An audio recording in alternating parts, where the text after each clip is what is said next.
मी सुनेत्रा अजित पवार गांभीर्यपूर्वक प्रतिज्ञा करते की कायद्याद्वारे स्थापित झाले आहे अशा भारताच्या संविधानाबद्दल मी खरी श्रद्धा व निष्ठा बाळगीन.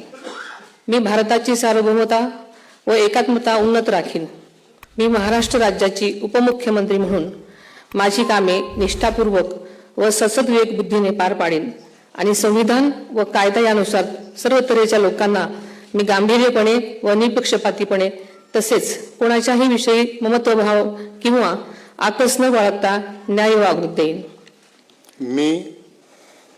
मी सुनेत्रा अजित पवार गांभीर्यपूर्वक प्रतिज्ञा करते की महाराष्ट्र राज्याची उपमुख्यमंत्री म्हणून माझ्या विचारार्थ आणली जाईल किंवा मला ज्ञात होईल अशी कोणतीही बाब अशी उपमुख्यमंत्री म्हणून माझी कामे यथायोग्य पार पाडण्यासाठी आवश्यक असेल ते खेरीज करून एरवी मी कोणत्याही व्यक्तीला किंवा व्यक्तींना प्रत्यक्षपणे वा अप्रत्यक्षपणे कळवणार नाही किंवा त्यांच्याकडे उघड करणार नाही.